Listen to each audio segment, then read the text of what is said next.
Кеше ашаганы белән түгелә, эшкәртә алганы белән яши. Бу акылга да, физик халәткә дә бер төрле кагыла. Тапшырубызны сәясәт эшлеклесе язучы Бенджамин Франклинның нәкъ менә шушы гыйбарәсеннән башлыйбыз. Исәнмесез, эфирда Белем дөньясы. Бүген без акыл һәм тән азыгы турында сөйләшербез. Сүз нәрсә турында барыр дисезме? Алдагы минутларда. Обедка бәйе. Мәктәпләрдә туклану процессы ничек оештырылган һәм кайсы районнардан мәктәптәге төшке ашларга шикаятьләр килә? Шиксез мөмкинлекләр Обилимпикс физик мөмкинлекләре шикле кешеләргә ничек өмет бирә? Геройлар безнең арабызда. Яшь Татарстанлы президент Инстаграмына ничек килеп эләккән?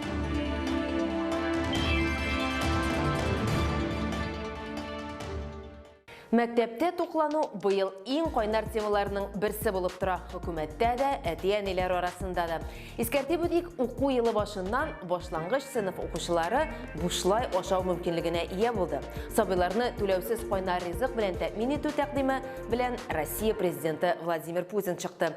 Федераль дәрәҗәдә закон кабул ителде, бардык төбәкләр дә этаплап әлеге карарны тормышка ашыра башлады. Законны гамәлгә ашыруга Россия хөкүмәте федераль бюджеттан субсидияләр бүлеп бирде.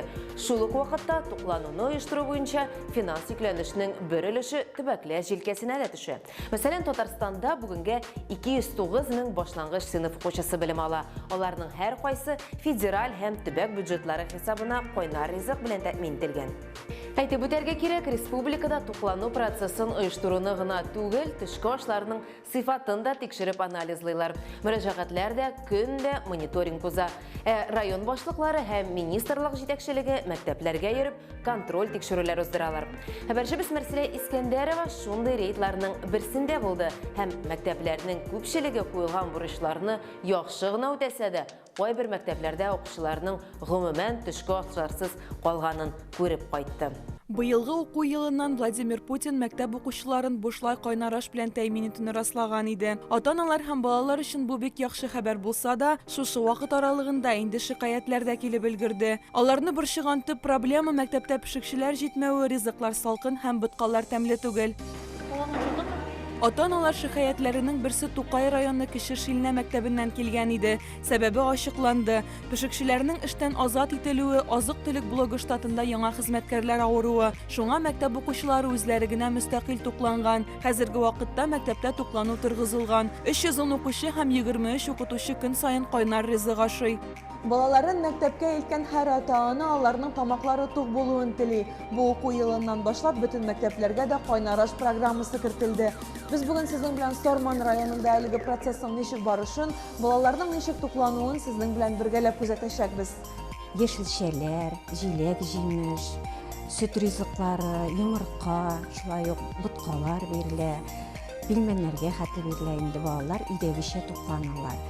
Әти-әниләр дә, балалар да барысы да бик канәгать. Әлеге программа кысаларында бөтен республика буенча бер меню ясалган. Бу меню Роспотребнадзор таләпләре белән тулысынча расланды. Балалар кайнар аш, ит яисә балык, яшелчә, чәй яки какао белән тукланырга тиеш. Төшке аш бәясе 51 сум 85 тиенлек. 2018-2019 елда Тимур Шәймиев исемендәге нефть компаниясе Зур Нөркәй мәктәбенә спонсорлык ярдәме күрсәткән. Мәктәпнең ашханәсенә 385 мең сум күләмендә күп кенә яңа җиһазлар кайтарылган. Шуңа күрә дә мөмкинлекләр күп. Мәктәптә без башлангыч сыйныф укучылары белән беренче дәрес тәмамлангач, иртәнге аш вакытында аралашып алдык.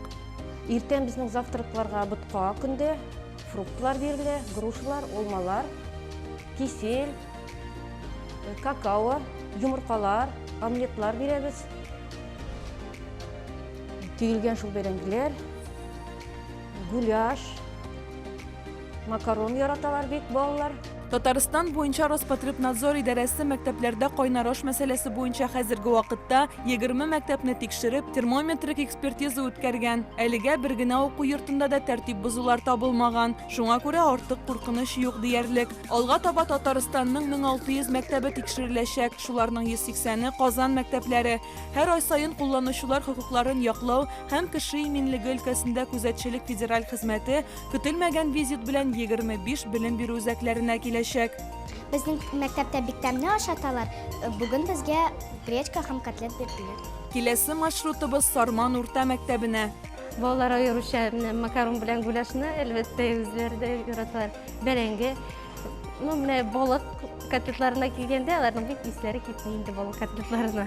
Биредә икенче дәрес тамамланды. Башлангыч сыйныфларның әбәт вакыты. Кыңгырау шылтыраганчы 2 дежур укучы стәлләргә савыт саба приборлары, ипи, ашау һәм шәйләрне тарата. Әлеге мәктәптә шулай ук Татарстан мәгариф һәм фән министры урынбасары Алсу Асадуллина ашханә уку кабинетларын карады. Укучылар һәм укытучылар белән аралашты.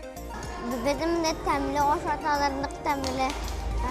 Bizkanda makaroni, anda sosiskalar ereler, anda tağın көп temli eberler nereler. Сарман гимназиясендә дә булдык. Спорт заллары, уку кабинетлары, музейларны карадык. Һәм әлбәттә укучыларның төшке аш вакыты белән дә таныштык. Бушлай туклану өчен мөмкинлекләр тудырылуына алар бик шат. Гимназиябызда 615 укучы укый. Шуның инде яртысы килеп чыга безнең бушка туклана. Аны аламнан тыш безнең беренчедән алып 4-кә хәтле генә түгел. Льготниклар дип әйтәбез инде, башка ашаучы балалар бар. 4-тән алып 11-гә хәтле, 5-тән алып 11-гә хәтле булган балалар арасында. Алар арасында безнең тагын 27 бала авыр гаиләләрдән бушка ашый. Шунысы шатландыра. Сарман районы мәктәпләрендә авыручылар саны аз, бөтенләй юк та диярлек. Мәсәлән, бүген гимназиядә 615 баладан 6 бала гына укырга килмәгән. Алар да ОРВИ грипп белән генә чирлиләр. Барысы да планлаштырылган. Ашханәләре бөтенсе дә әзер андыйга. Балалар рәхәтләнеп башлыйлар. Мәктәпләрендә исләр тәмле, үзегез күрәсез. Бүгенге көндә Татарстанның башлангыч сыйныфларында белем алучы 209 меңнән артык укучы федераль һәм республика бюджетлары хисабына кайнар ризык белән тәэмин ителгән. Һәрбер мәктәптә ата-аналар комиссиясе бар. Татарстан мәгариф министрлыгында даими кайнар линия ачылды. Теманың актуальлеген исәпкә алып, ата-аналар барлык сорауларны уку елы дәвамында юлларга мөмкин булачак. Татарстан мәгариф һәм фән министры Илсур Хадиуллин күп кенә мәктәпләрдә бу процессларның барышын күзәтеп бара. Хәзер инде шикаятьләр саны кимегән, хәтта киресенчә ата-аналардан канәгатьләр саны арткан. Чөнки буларның барысы да комплекслы уртак эш нәтиҗәсендә килеп чыкты. Студентлар, инвалидлар һәм сәламәтлек мөмкинлекләре шикле затлар арасында һөнәри осталык буенча чемпионат катнашучылары үзләренең уку процессын һәм киләчәк хезмәтен җан һәм акыл азыгы дип атый. Әйтеп үтик, Россиядә Обилимпикс ил күләм чемпионаты башланып китте. Чемпионат 81 төбәктән 2000-нән артык катнашучыны берләштерде. Татарстан данын 122 кеше яклый. Алар барысы да төбәк этабында җиңүчеләр. Быел турнир гадәти һәм традицион форматларда уза.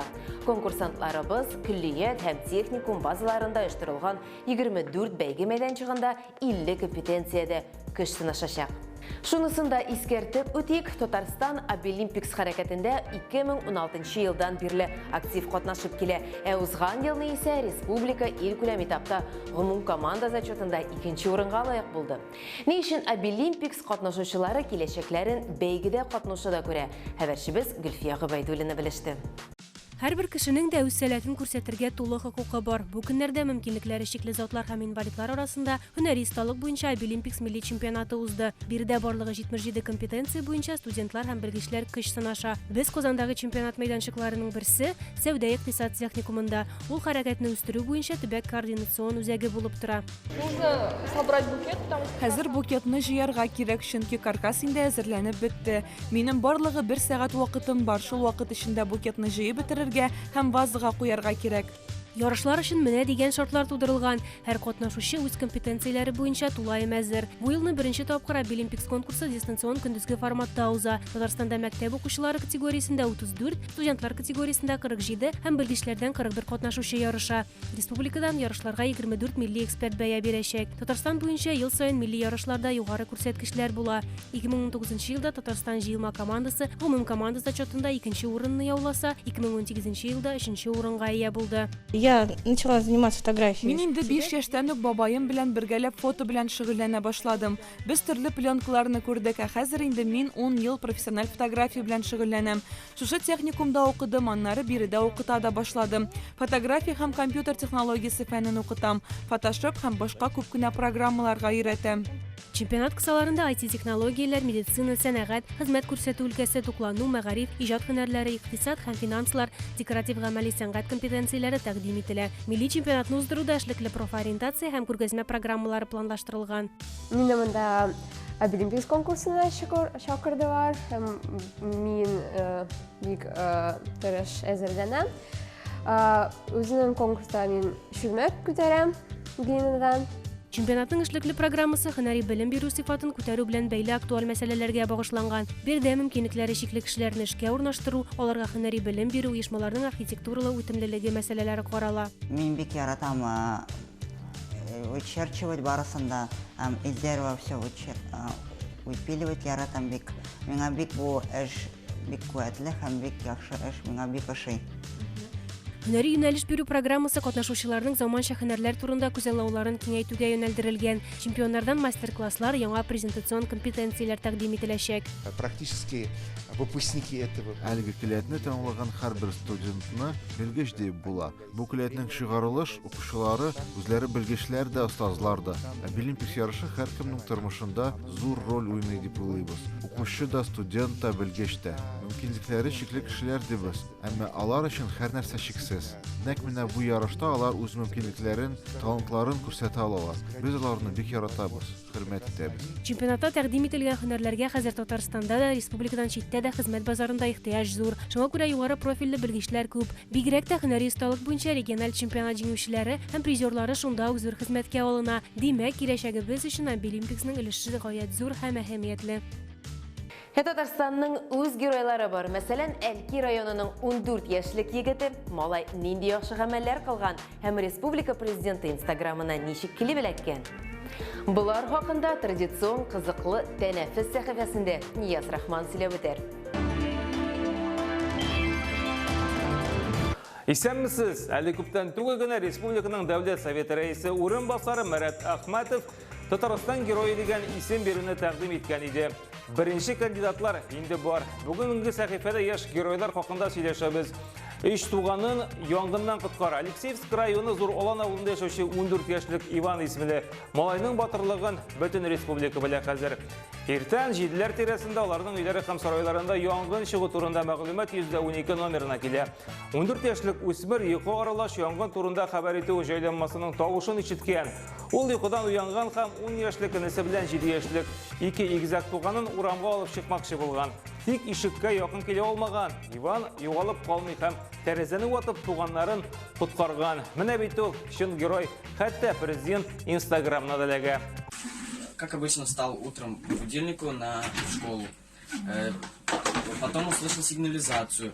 Открыл дверь на веранду, увидел пламя. Закрыл дверь, разбудил братьев, разбил окно и убежали к тете. Шундай ук герой малай Пермь шәһәрендә дә яши. Сүз 11 яшьлек Слава Ширинкин хакында. Ул дуслы белән елга буенда уйнап йөргәндә бус өстендә ике кыз баланы күрә. Аларга шунда ук чыгарга куша, ләкин кызлар бераз гына өлгерми. Аяк асларындагы юка бус чакнап суга китәләр. Малай озак уйлап тормый, шунда ук ярдәмгә ташлана. Монда һәр минутның алтын бәясенә тең булганын яхшы аңлый ул. Бер үзе бузга чыга, корсагы белән ятып, теге кызларның башта берсен, аннары икенчесен тартып чыгара. Хәтта аннары аларны өйләренә узатып куя. Афәрин. Оглядываюсь, там уже девочка в льду.